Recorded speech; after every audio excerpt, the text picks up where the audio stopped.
반갑습니다. 벌써 가을입니다. 하나님의 은혜가 가득한 풍성한 가을 되길 바랍니다.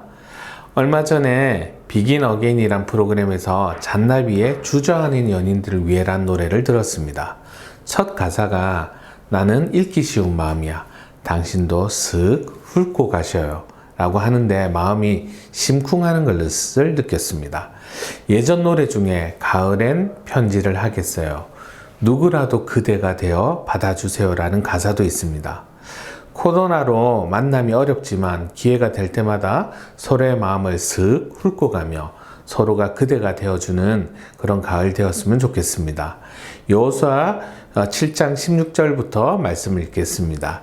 이에 여호수아가 아침 일찍 일어나서 이스라엘을 그의 지파대로 가까이 나아오게 하였더니 유다 지파가 뽑혔고 유다 족속을 가까이 나오게 하였더니 세라 족속이 뽑혔고 세라 족속의 각 남자를 가까이 나오게 하였더니 삽디가 뽑혔고 삽디의 가족 각 남자를 가까이 나오게 하였더니 유다 지파의 세라의 증손이요 삽디의 손자요 갈미의 아들인 아간이 뽑혔더라. 그러므로 여호수아가 아간에게 이르되 내 아들아 청하노니 이스라엘의 하나님 여호와께 영광을 돌려 그 앞에 자복하고 네가 행한 일을 내게 알게 하라. 그 일을 내게 숨기지 말라 하니 아간이 여호수아에게 대답하여 이르되 참으로 나는 이스라엘의 하나님 여호와께 범죄하여 이러이러하게 행하였나이다. 여리고성을 정복한 이후에 쉽게 정복할 수 있는 아이성의 전투에서 여호수아는 패배하게 됩니다. 여호수아는 충격으로 하나님 앞에 엎드려 기도하며 슬피 울었습니다. 하나님은 아이성의 전투에서의 패배가 죄로 인한 것임을 밝혀 말씀하셨습니다. 1절에 이스라엘 자손들이 바친 물건을 인하여 범죄하였으니라고 밝히면서 시작합니다. 죄의 대가는 하나님이 함께 하시지 않는 것입니다. 하나님이 함께 하시지 않으실 때 이스라엘은 실패할 수밖에 없습니다. 우리의 인생도 마찬가지입니다. 하나님은 여호수아에게 죄를 범한 자를 밝혀내는 방법을 가르쳐 주십니다. 아간의 범죄는 개인적인 탐욕을 넘어 하나님과의 언약을 파괴하는 행위였습니다. 오늘 본문은 하나님이 가르쳐 준 대로 범죄한 자를 찾는 장면입니다. 아간은 자신이 명확하게 밝혀지는 순간까지 숨기고 드러났을 때야 사실을 말합니다. 가까이 나오게 하였더니 라는 표현이 반복적으로 나타나는데 이는 하나님의 성소를 가까이 나오는 것을 의미합니다. 결국 뽑히면 뽑힐수록 점점 더 하나님께 가까이 나아가게 되는 것입니다. 회개의 기회를 주셨지만 아간은 끝까지 숨기고 있습니다.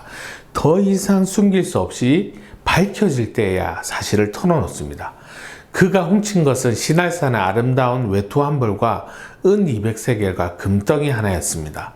시날산은 바벨론을 가리키는데 결국 그 당시에도 외제옷이 탐나는 물건으로 등장합니다. 이 옷은 세상에서 출세한 사람으로 인정되고자 하는 아간의 마음, 그 자부심에 대한 욕구에서 나온 것입니다. 구약에서 은 30세겔은 노예 한 사람에 해당되는 금액이고 자유인의 경우에는 은 50세겔로 계산됩니다.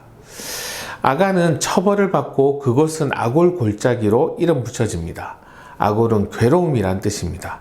하나님도 속이려고 했던 아간은 스스로 심판받을 존재가 되어버리고 심판받습니다. 아간은 흔들리다, 곤란하다라는 이름의 뜻입니다. 이 이름처럼 죄로 인해서 스스로의 삶도 이스라엘 나라의 운명도 곤란하게 만들어버렸습니다. 그리스 신화에 에리직톤이라는 인물이 나옵니다. 이 에리직톤은 엘레오시우스에서 살았는데 그곳에는 돼지 신이며 곡식의 신인 데메테르 여신의 신전이 있었고 신전 뒤에는 큰 숲이 있었습니다. 그리고 숲에는 아주 큰 참나무가 한 그루 있었습니다. 신성한 나무였죠. 그런데 에리직톤은 데메테르 여신도 우습게 여기고 큰 나무도 하찮게 보았습니다. 그래서 하루는 일꾼들을 데리고 가서 그 나무를 베어버리려 했습니다. 사람들은 큰일 난다며 만류했지만 에리직톤은 기어이 그 나무를 찍어 넘겨버렸습니다. 나무에 살던 요정들이 난리가 났습니다. 요정들은 데메테르 여신을 찾아가고 사태의 전말을 듣고 분노한 여신은 굶주림의 여신 니모스에게 벌을 내리게 요청합니다. 이 여신이 에리직톤에게 허기를 주입합니다. 허기로 인해 걸신들린 에리직토는 아무리 많은 음식을 먹어도 배가 부르지 않습니다. 그래서 온갖 것을 먹어대느라 재산을 다 탕진하게 됩니다. 그래도 그의 허기는 사라지지 않습니다. 결국 에리직토는 하나뿐인 딸도 팔아버리고 그 돈으로 허기를 채우려고 합니다. 이 에리직토의 허기는 멈출 줄 모릅니다. 더 이상 팔아먹을 게 없는 에리직토는 자기 팔을 하나씩 뜯어먹게 되고 팔을 다 먹고 다리를 뜯어먹고 엉덩이, 몸통까지 먹어치우고 마지막에는 자기 입술까지 먹어버리는 이야기입니다. 결국 에리직토는 허기만 여전히 남은 썩은 이빨만 덩그러니 남아있는 상태로 이 이야기는 끝이 납니다. 이 에리직토의 이야기는 인간의 탐욕을 상징합니다. 끝이 없는 탐욕은 결국 자기 자신까지 망쳐버린다는 것입니다. 먹어도 허기만 가득한 에리직토처럼 현대인들은 대량 생산과 대량 소비로 환경을 파괴하고 결국 자신의 세상을 파괴하고 있습니다. 김기성 목사님의 욕망의 페르소나라는 책에서 아간들의 나라라는 표현들이 나옵니다. 아간 위의 사람들은 어디에나 있다. 공적인 것을 사유함으로 부를 축적하고 그 부를 통해 권력까지 누리는 이들이다. 교회가 자기 확장에 여념이 없고 공적인 일에 무관심할 때 아간 위의 사람들은 즐겁게 교회로 숨어든다. 자정 능력을 잃어버린 교회를 세상은 더 이상 신뢰하지 않는다. 풍요로움을 인생의 목표로 정하는 순간 모든 인간적인 가치들은 뒤로 밀리고 고립은 심화될 수밖에 없다라고 말합니다. 당신은 여러분의 아간 위의 사람이 아닙니까? 하나님과의 언약보다 공동체의 약속보다 내 개인의 이익과 욕구와 풍요로움만 찾고 있지 않습니까? 채워지지 않는 허기로 너와 나가 아닌 나와 너가 아닌 나와 그것으로 모든 것을 대상화하면서 살고 있지는 않습니까? 누가복음 10장에 한 율법 교사가 예수를 시험하기 위해서 질문을 합니다. 선생님, 내가 무엇을 하여야 영생을 얻겠습니까? 주님이 율법에 뭐라고 기록되어 있으면 네가 어떻게 읽느냐라고 물으십니다. 그는 자신 있게 대답합니다. 내 마음을 다하여 목숨을 다하며 힘을 다하며 뜻을 다하여 주 너의 하나님을 사랑하고 또한 내 이웃을 내 자신같이 사랑하라 하였나이다. 예수님은 이 대답이 옳도다. 이를 행하라. 그러면 살리라 하고 말씀하십니다. 간결합니다. 믿음은 교리에 대한 동의 혹은 시인이 아닙니다. 믿음의 고백은 삶으로 번역되지 않으면 안 됩니다. 고백이 문제가 아니라 삶이 문제라는 말입니다. 사람들은 예수를 길이고 진리라고 고백하지만 정작 그 길을 걷지 않습니다. 그 길을 걸으려면 포기해야 할 것이 많기 때문입니다. 순종하진 않지만 괜찮은 그리스도인으로 보여지기 원합니다. 교회 출석도 열심히 하고 헌금도 잘하고 봉사도 열심히 하며 전도와 선교에도 빠지지 않습니다. 감리교를 만든 존 웨슬리는 이런 사람들을 명목상의 기독교인 almost 크리스찬이라고 불렀습니다. 거의 기독교인이라고 표현합니다. 칭찬일까요? 거의 기독교인은 진정한 그리스도인이 아닙니다. 하나님을 사랑하고 이웃을 자기 몸처럼 사랑하며 진리를 기준으로 삼아 순종할 때 우리는 참 기독교인이 그리스도인이 될 것입니다.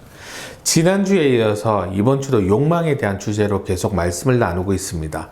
미가는 은신상을 만들고 내가 만든 나의 신 편리한 하나님을 만들어 놓고 자신의 욕망을 이뤄줄 신을 만들었습니다. 자기 속인에 옳은 대로 행하는 욕망의 인생이었습니다. 오늘 아간은 하나님의 언약보다 자신의 탐욕을 더 중요하게 여기며 하나님을 속일 수 있다고 생각하고 끝까지 숨기는 자였습니다. 하나님을 향한 거룩한 욕망을 가진 것이 아니라 하나님을 이용하여 자신의 탐욕을 이루려는 사람들을 보고 있습니다. 우리는 어떻습니까? 하나님이 목적이십니까? 내 욕망을 위한 도구의 하나님입니까? 하나님과의 언약을 잊고 자신의 탐욕만을 쫓는 아간류의 사람들, 에리직통처럼 끝없는 탐욕에 허기져 주변과 자신을 잃어버리는 사람들, 하나님의 뜻을 듣고 배우지만 그 뜻에 순종하지 않고 진리를 기준 삼지 않고 자기 속인에 옳은 대로 살아가는 사람들, 영원한 것이 아닌 땅의 것을 소망하기에 명목상의 기독교인 almost 크리스찬으로 그렇게 살아가게 됩니다. 우리는 환경이 힘들어서 못 이겨내는 것이 아닙니다. 힘든 환경을 이겨낼 하나님의 말씀을, 하나님의 약속을, 하나님의 언약을 모르고 있는 것입니다. 나를 사랑한다는 하나님의 말씀을 품고 있으면 그 환경을 이겨냅니다. 로마서 8장 37절 말씀입니다. 그러나 이 모든 일에 우리를 사랑하신 이로 말미암아 우리가 넉넉히 이기느니라. 내가 확신하노니 사망이나 생명이나 천사들이나 권세자들이나 현재일이나 장래일이나 능력이나 높음이나 깊음이나 다른 어떤 피조물이라도 우리를 우리 주 그리스도 예수 안에 있는 하나님의 사랑에서 끊을 수 없으리라. 나를 향한 하나님의 사랑을 깨달으며 우리는 환경을 이겨낼 수 있습니다. 나를 향한 소망의 말씀, 어려운 현실을 이겨낼 그 말씀을 품고 살아가고 있습니까? 미가와 아간같이 하나님을 도구로 이 땅의 것을 얻으려는 사람이 아니라 위의 것, 영원한 것을 얻기 위해 하나님을 목적하는 거룩한 욕망을 가진 언약의 사람으로 살아가는 여러분 되시기를 소망합니다. 같이 한번 기도하겠습니다. 사랑하는 하나님, 우리가 하나님을 통해서 뭔가를 얻어내려고 하는, 하나님을 통하여서 욕망을 이루려는 사람이 아니라 참 하나님을 목적하고 하나님이 기뻐하시는 우리의 인생이 되게 하여 주십시오. Almost Christian, 거의 기독교인이 아니라 진짜 주님의 말씀에 순종하고 주님의 뜻대로 살아가는 참 그리스도인의 삶을 살아가는 우리 청년부 한 사람 한 사람 되도록 주님 도와주십시오. 감사합니다. 예수님의 이름으로 기도하였습니다.